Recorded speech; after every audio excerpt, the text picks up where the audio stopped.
同學，你有乜嘢唔開心啊？覺得自己好冇用，人生又冇方向，仲有冇夢想，好似條鹹魚咁。不如 Mr. D 帶你參加夢想學習啊！夢想學習運用咗 passion-based learning 夢想學習法當中嘅尋夢、追夢、發夢三部曲，幫你尋找自己夢想，激發你嘅潛能，開心學習，仲令你成為開開心心嘅終身學習者 （lifelong learner）。第一步，尋夢。咁點解要有夢想呢？各位同學，你哋覺得日日返學嘅意義係咩啊？係為考試高分，滿足屋企人嘅期望，定係應該為你哋自己嘅將來呢？首先，我會帶你去體驗夢想學習法嘅快樂同埋意義。喺夢想學習班入邊，學生會進行 passion project 夢想之旅，揾到夢想，甚至實現夢想。即係點啊？講多無謂，睇片最實際。我哋即刻去睇下往年夢想家嘅 passion project 夢想之旅啦！去片。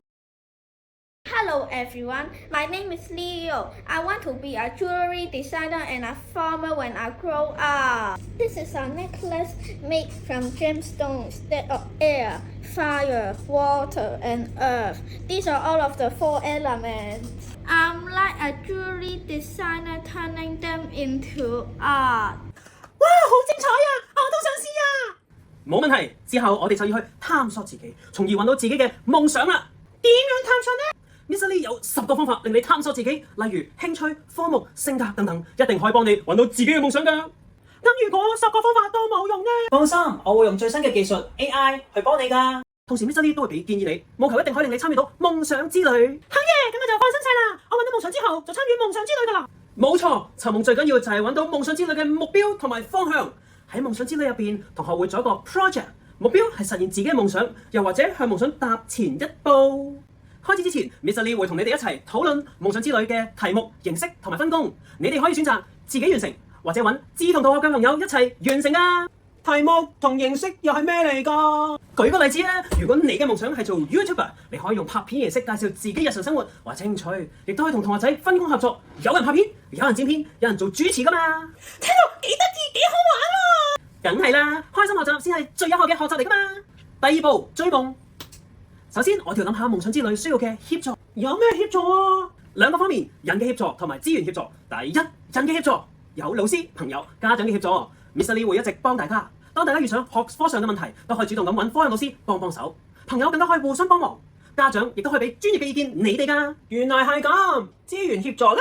圖書館入邊有好多知識，網上亦都有無限嘅資源俾大家去參考。更加可以用 ChatGPT 或者 AI 去揾協助同埋意見。當我哋有晒準備同埋協助之後，係咪就可以開始夢想之旅㗎啦？追得夢啦，梗係想實現夢想啦！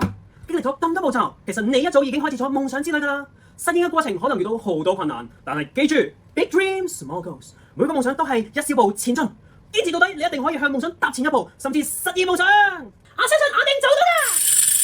恭喜你完成夢想之旅啊！我哋一齊評估下夢想之旅嘅完成度啊！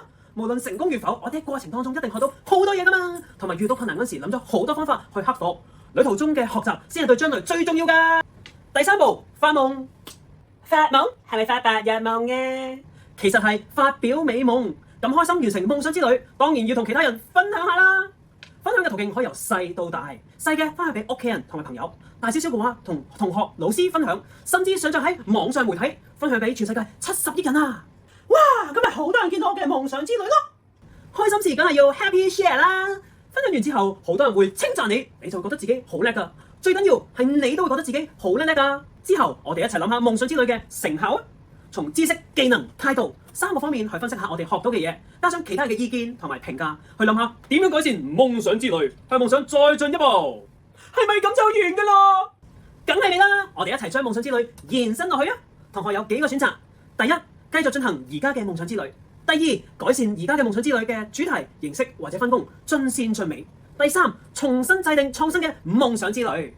無論你嘅選擇係點，恭喜你啊！你都成為咗 Passion Expert 夢想專家，運用你喺夢想學習班入邊學到嘅知識、技能、態度，幫助更多嘅同學朋友尋夢、追夢、發夢。相信大家對夢想學習有更深嘅了解啦。咁我哋仲等乜嘢啊？即刻開始啦！ 3, 2, 1, Action！